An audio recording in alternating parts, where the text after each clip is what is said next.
नमस्कार मित्रांनो, मी राहुल वीर पुन्हा एकदा नवीन व्हिडिओमध्ये तुमचं सर्वांचं आपल्या यूट्यूब चॅनलवरती स्वागत करीत आहे।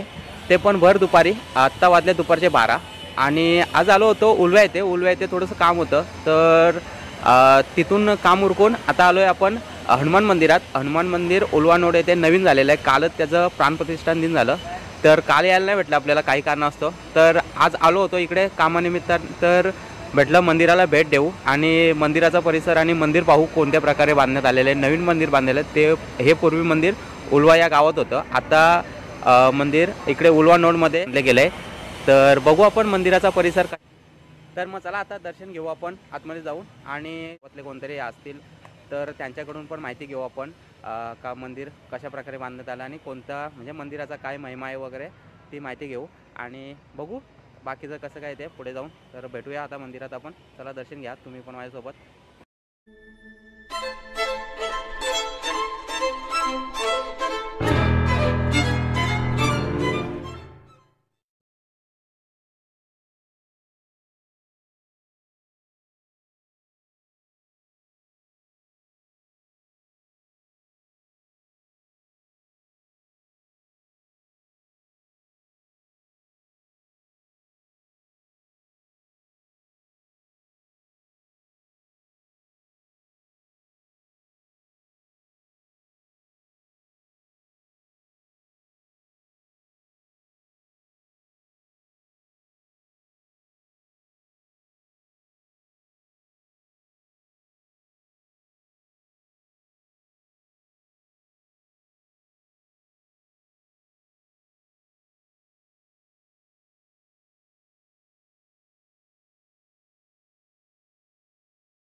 तर मित्रांनो, आता तुम्ही मंदिराचा परिसर बघितला असेल, दर्शन पण घेतलं असेल. तर आता दर्शन घेऊन झालंय.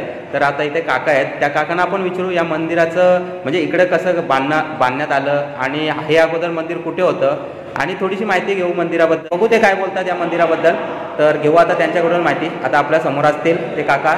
एक काका, नाव काय तुमचं? कुंडलिक आत्माराम म्हात्रे. आम्ही या मंदिराची पूजा आहे. 150 ते 200 वर्षापूर्वीचा इतिहास आहे. आमच्या गावी एक दगडाचं साधं मंदिर बांधलेलं होतं.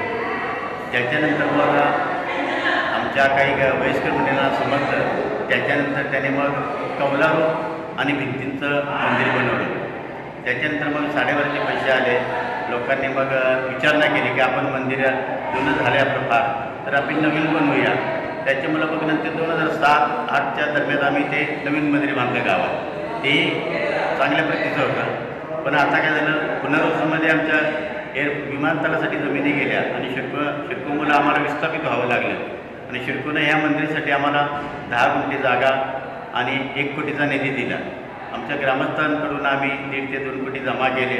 लोकांची देण्याची भावना दिली आणि त्या पैशातून आम्ही वास्तू उभी केली. इथे येणारा जो भाविक किंवा कोणी बघण्यासाठी येतो तो त्याचं स्पष्टपणे प्रांजळपणे मत मानतो की असं मंदिर आम्ही ह्या नोडमध्ये तरी बघितलं नाही. एवढी वास्तूची शिवभेट केली आम्ही आणि अजून काही थोडेफार कामं आहेत ते आणखीन करू आणि याचा इतिहासात नोंद होईल आमच्या उजव्या गावाची. तसं आम्ही गेल्या नंतर विमानतळासाठी आमची 10 गावं स्थापित झाली. प्रत्येक गावाला शिल्पतर्फे 10 गुंठ्याचा भूखंड देण्यात आला. काही गावांची मंदिरं लवकर झाली. आमचं मंदिराचं काम 18 साली सुरू केलं, पण कोविड काळामध्ये 2 वर्ष आम्ही तिकडे गेले. लेबर बाकी मटेरियलची प्रॉब्लेम होता म्हणून. तरी पण आम्ही आता गेल्या महिन्यात जवळजवळ डे नाईट काम करून आम्ही बरंच काम उरकीत आणलं आणि प्रतिष्ठापना जे मुहूर्त आपण म्हणतो शास्त्राच्या नियमाप्रमाणे ते का पुढल्या महिन्यात नाही, मार्चमध्ये. मग फेब्रुवारीची तारीख होती. 7 फेब्रुवारी मूर्ती तिथून विस्थापित केल्या आम्ही इकडं आणल्या. त्यांचं समुच्चन पूजन केलं खाली तात्यांच्या म्हणण्याप्रमाणे किंवा भट्टी किंवा शास्त्रानुसार. आणि मग 11ला ग्रामस्थांची दिंडी काढली या देवदेवतांच्या मी इथल्या. त्या संपूर्ण परिसरात फिरवली. जवळजवळ 2-2.5 तास गेले त्याच्यामध्ये. नंतर मग 12, 13, 14 जे विधिवत शास्त्राप्रमाणे असतं ते 9 रुपये तात्यांनी सांगितले त्याप्रमाणे आम्ही ते दिले त्यांना. आणि त्यांच्या हातून अभिषेक आणि हा विधीचा कार्यक्रम झाला. आणि काल ह्या मूर्तीची प्रतिष्ठापना झाली. काल महत्त्वाचा दिवस होता आमचा आणि ह्याप्रमाणे दरवर्षी हा 15 दिन म्हणून आम्हाला साजरा करावा लागेल. हनुमान जयंती तर आमची मोठी असते. पूर्वी उलव्याला करायचो आम्ही. 2 वर्ष कोविड काळामध्ये ती झाली नाही. पण आता यंदा आम्ही चांगल्या याच्यानं करू आणि सर्व ग्रामस्थांचं सहकार्य असतं. जरी आमच्या गावात मतभेद असले तरी सारे लोक या धार्मिक कार्यासाठी एकत्र होतात आणि परमेश्वरचं काम आपलं समजून गावाचं समजून अगदी सामंजस्यपणे आम्ही पार पडतो. कुठल्याही याच्यात अडचण किंवा प्रॉब्लेम येत नाही आणि सहकार्य सर्व ग्रामस्थांचं आणि सहकार्यांचं असतं. तर मित्रांनो, तुम्ही आता ऐकलं असेल काकांनी सांगितलं मंदिर कसं स्थापन झालं. ते पूर्वी उलव्या गावामध्ये होतं. उलव्या गावातून आता उलवा नोडमध्ये आलेलं आहे. कधी या इकडे बेलापूरला जात असाल किंवा उरणला तुम्ही जात असाल तर उलवा नोडमध्ये हे मंदिर आहे. या तुम्ही बघा, मंदिराचा परिसर खूप सुंदर आहे. मंदिरासमोर तलाव आहे, त्याच्यासमोर गार्डन आहे. अजून गार्डनचं काम चालू आहे पण ते होईल थोड्या दिवसांनी, काही दिवसांनी. आणि तुम्ही येतपर्यंत खूप सारं बदल झालेला असेल या मंदिराचं. खूप सुंदर अशी त्या मंदिराची रचना केलेली आहे. तुम्ही आता बघितलं असेल मंदिर खूप मोठं आहे. कधी आले तर दर्शन घ्या आणि मंदिराचा परिसर बघा. खूप शांत वाटेल, खूप बरं वाटेल आणि तुम्हाला पण प्रसन्न होईल. आणि त्यासोबत तुम्हाला गणपती बाप्पाचं दर्शन भेटेल, त्यासोबत तुम्हाला बजरंगबलीचं दर्शन भेटेल, तसंच तुम्हाला शंकर भगवानाचं पण दर्शन भेटेल. तर आला तर कधी विसरू नका इकडे यायला.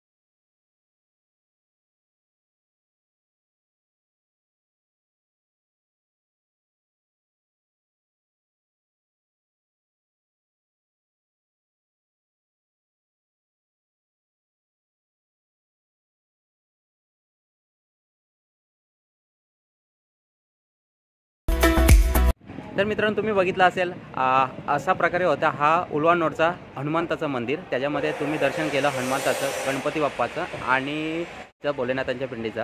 तर तुम्हाला कसं वाटलं हा मंदिर आणि मंदिराचा परिसर थोडासा कालच प्रोग्राम झाल्यामुळे थोडासा कामं चालू आहेत तिथे, तर तिकडे अडचण होती थोडीशी.